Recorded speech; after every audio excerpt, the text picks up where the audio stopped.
South Korea is globally celebrated for its neon-lit streets, flawless K-pop choreography, and cinematic triumphs.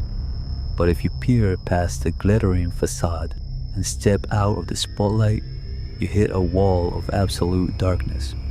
This isn't just about corporate greed or political slip-ups.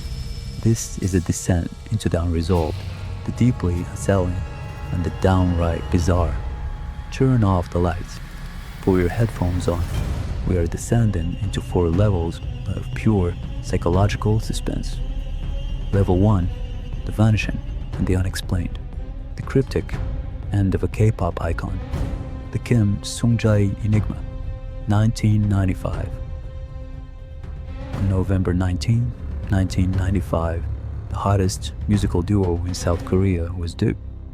Their frontman, Kim Sung-jae, was a trendsetter, an icon, and a brilliant performer. That evening, after a wildly successful solo debut on a major television network, Sung-jae and his entourage celebrated at the Swiss Grand Hotel in Seoul. One morning, the celebration turned into a crime scene that would baffle the nation for decades. Sung-jae was found dead on his hotel room sofa. Initially, authorities suspected a sudden heart attack, but when the forensic pathologist turned his body over, the air left the room. The evidence, 28 distinct needle puncture marks lined his right arm. The twist, Kim Sung-jae was fiercely right-handed. Injecting himself 28 times in his right arm with that level of precision was a physical improbability. The chemical. Toxicology reports revealed lethal amounts of Zolitol, a powerful animal anesthetic used to euthanize cats and dogs. The suspense deepened when investigators discovered his girlfriend had been heavily possessive, allegedly tracking his every move and trying to stop him from traveling abroad. It was revealed she had recently purchased Zolitol from a local pharmacy, asking the pharmacist to keep the sale a secret. She was arrested, tried, and sentenced to death in the first trial. But then, the system bailed. On appeal, influential character witnesses stepped forward. Forensic evidence was mysteriously deemed insufficient, and she was completely acquitted. To this day, no one else has ever been charged. The case files remain effectively locked, and the true events of that hotel room stay buried in the static of 1995. Level 2, the urban nightmares. The Sinjong-dong mass murders, 2005 to 2006. In the mid-2000s, a quiet residential district in Seoul became the hunting ground for a phantom. Between 2005 and 2006, the bodies of 2 women were found discarded in trash dumps in Sinjong-dong. Both had been bound with complex nylon cords, wrapped tightly in industrial gunny sacks, and displayed a level of ritualistic neatness that sent shivers down the spines of the homicide detectives. The police had absolutely zero leads. No fingerprints, no DNA matches, no security footage. The killer was a ghost, until a third victim did the impossible. She survived. Known only as A, the third victim was abducted near a subway station. She awoke inside a dimly lit, chaotic room.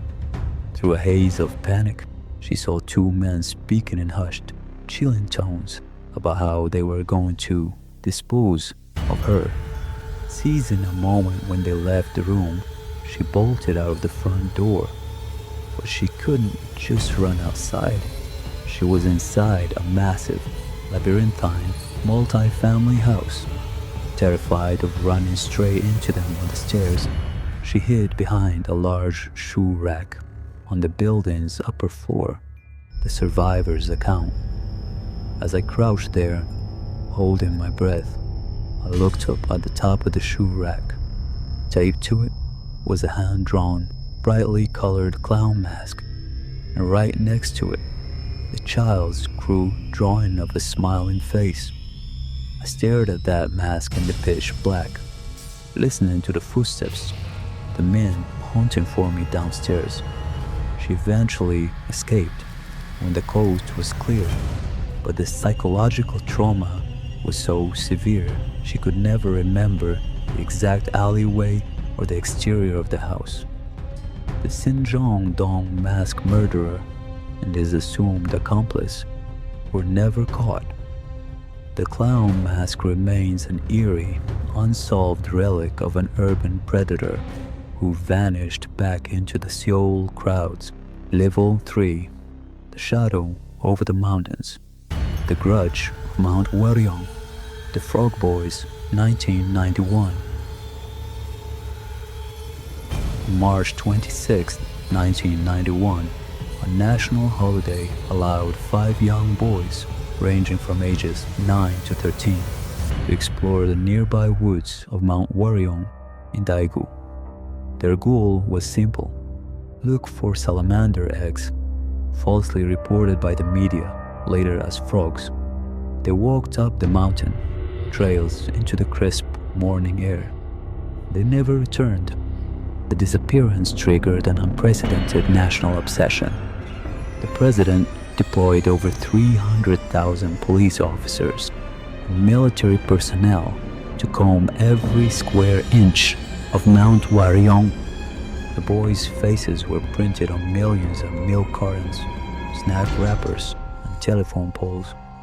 Massive rewards were posted. Yet months turned into years, and the mountain revealed absolutely nothing. It was as if the earth had opened up and swallowed them whole. 11 years later, in September 2002, a routine hiker stumbled upon a patch of disturbed soil deep in the brush of Mount Waryong, not far from a local military shooting range. There, packed tightly into a hollow depression, were the skeletal remains of the 5 boys. The police immediately tried to close the book, publicly stating the boys had simply gotten lost and died of hypothermia. But the forensic team from Kyungpook National University fiercely rejected this. The grim truth: the skulls of 3 of the boys showed massive, blunt force trauma injuries. The tool, the indentations were rectangular, matching the shape of an industrial tool or a specialized hammer. One skull had deep, square puncture holes that looked like it had been struck repeatedly with an object resembling a pickaxe or modified tool. The mystery: their clothes had been tied together in strange, complex knots, and spent rifle casings from the nearby military range were found buried right next to the bodies. Was it a rogue soldier from the shooting range who panicked after an accidental discharge? Was it a local hermit with a tool and a dark mind?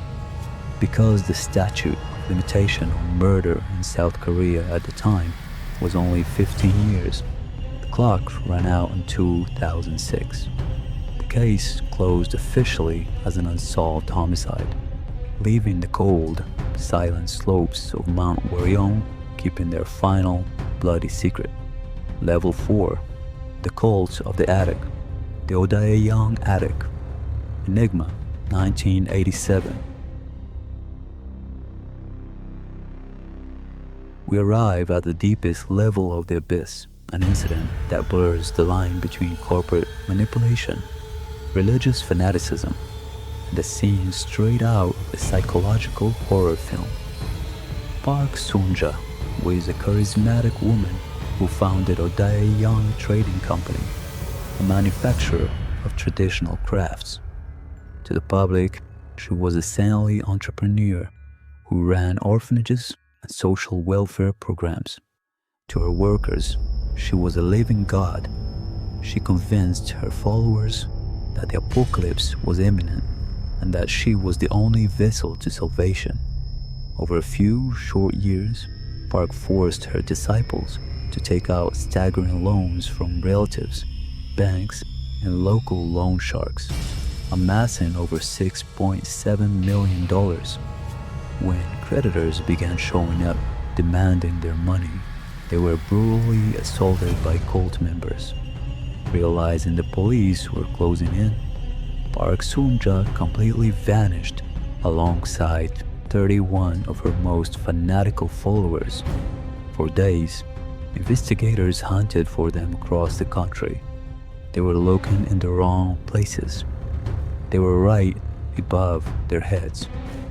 On August 29, 1987, a factory manager climbed a ladder to inspect the ceiling of the Odaeyang factory in Yongin. He noticed a slight sag in the drywall and an overwhelming, sickly sweet odor filtering through the vents.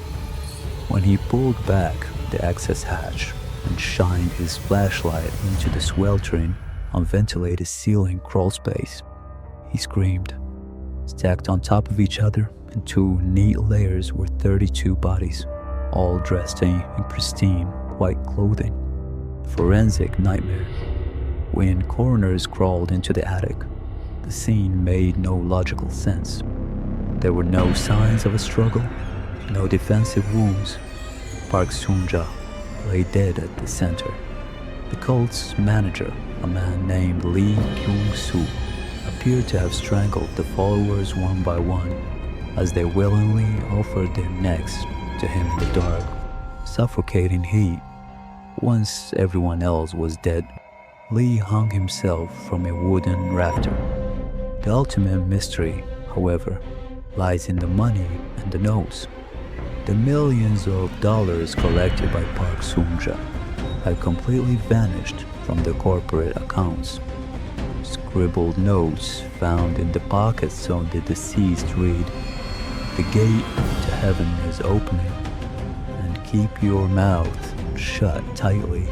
To this day, independent investigators believe the cult was a front for high-ranking political figures laundering money, and that the mass suicide was a calculated mass execution orchestrated to ensure the secrets of the upper echelon would never leave that pitch-black attic. South Korea's modern history is a stunning testament to human resilience and cultural genius.